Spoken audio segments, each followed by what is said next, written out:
So this is going to be the first video where I use the new microphone. I hope it sounds good.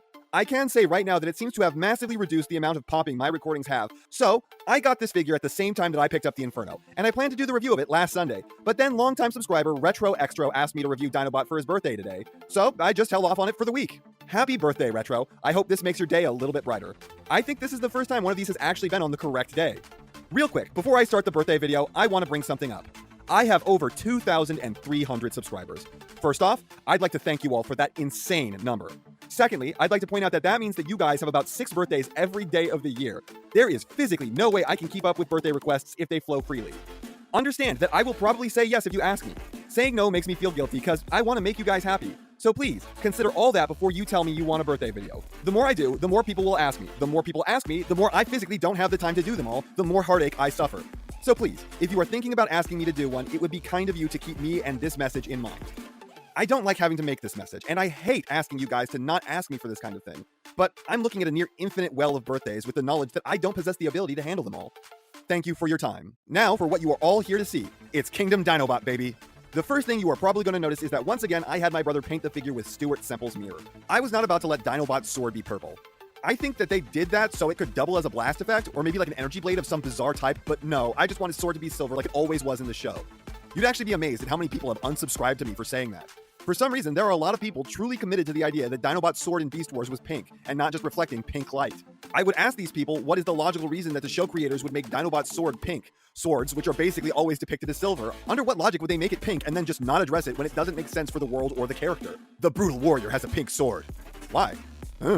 Anyways, whatever material this was made out of robbed the paint of all of its mirror-like sheen. But this still looks way better.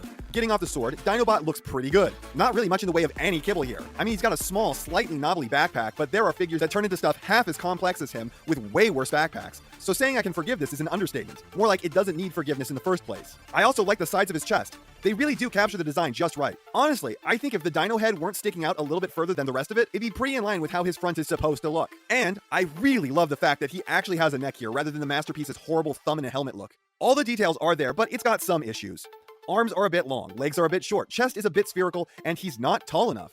He's anywhere from 20 to 30% shorter than he was in the show. Optimus Primal should come up to just below his pec, not to his shoulder. At the very least, I am grateful that Dinobot is in fact taller at all. In a very slightly worse world, they'd have been the same height. Also, let's face it, he's just not swole enough.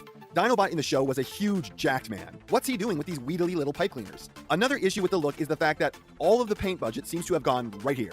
Which, I mean, fair enough, but all of his extremities are extraordinarily plain looking. I've said this before, and I'll say it again. I hate his hands. I appreciate that they gave him the correct structure to mimic the show, but the digits are all at least twice as fat as they should be, and the unpainted claws don't help. His wrists are also wrong, but I don't begrudge them that.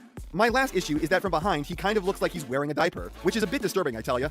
Moving on to the head, and you know what? I've got to take back every criticism I gave this thing back in my earlier videos. I mean, yeah, maybe the brow is a bit too low, but looking at this in person and yeah, this is pure fucking dynamite. The baggy eyes, the sullen expression, the crisp and pretty damn well applied paint. It's not perfect in that department, but I will gladly take this even when you don't compare it to whatever the hell happened with Black Arachnia. Fun fact, when I watched the show as a kid, I didn't quite realize that Dinobot had an old man's face. When I watched it again years later, I didn't notice it again. I think I was well into my teens by the time I realized. It felt almost like I'd never truly looked at his face before. Anyways, the head sculpt is everything I could have ever asked for. As much as I just complained about it, I think this is actually doing a killer job in the looks department.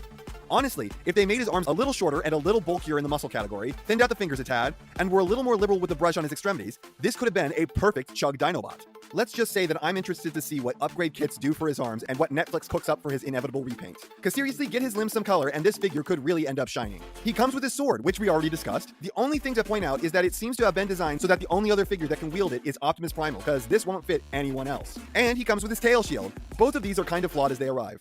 The sword shouldn't have been purple. I think they did it just to make it approximate some kind of blast effect in the tail, judging by the box at least. And the shield is just too thin. It could have been twice as wide and it still wouldn't be wide enough. You can use this part in conjunction with the backpack and give Dinobot a really bad blasphemous cosplay. You can also store this on his back if you don't mind the whole tail hanging off of him, and the sword obviously stores inside of the tail with the point of the, I don't know, blade?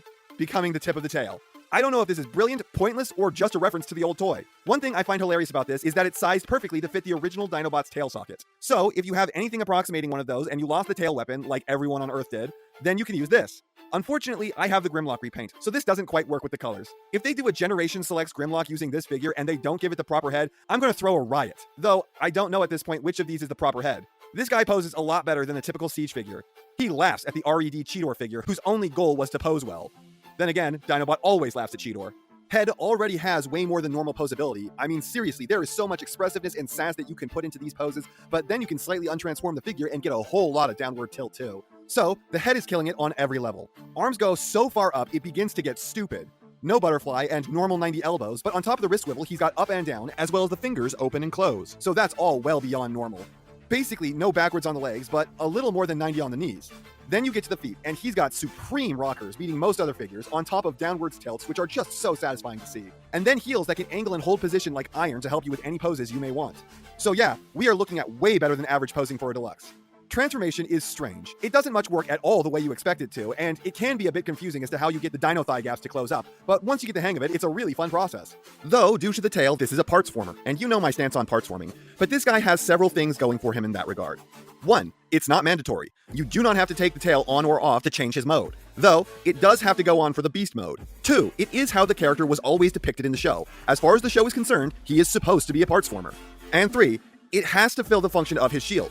Having this collapse down in some way to fit into his robot mode while also being capable of coming out and off so it can be his shield if you want it to do that, while still also being the part that stores his sword, while at the same time being a piece that sticks off of him so far in alt mode is kind of a very tall order.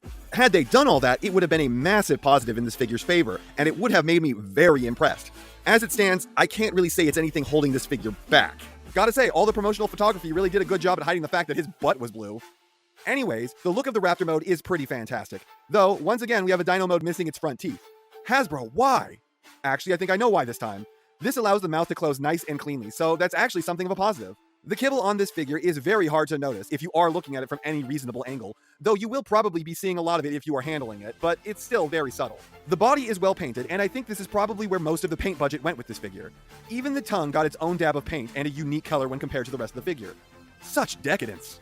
The dino head is interesting. I almost wonder if they were trying to make it look more like his show model since we don't actually know what dinosaurs were supposed to look like, unlike the rest of the cast. So why not go for show accuracy this time? The leader Megatron seems to differ with its head, but I'd say they are just trying to emulate Jurassic Park with that one. The only thing I really don't like about this alt mode are the hands. Oh my god, I hate these hands. It's really nice how cleanly and easily they disappear into the robot mode, but these look so stupid. He's either doing an ancient Egyptian dance, or they just look like feet. Or they're both at the same time. But yeah, outside of that, I'm loving the look of this guy. Posability, like seems to be the case with the entirety of Kingdom, except for Rat Trap, is pretty good in Beast Mode.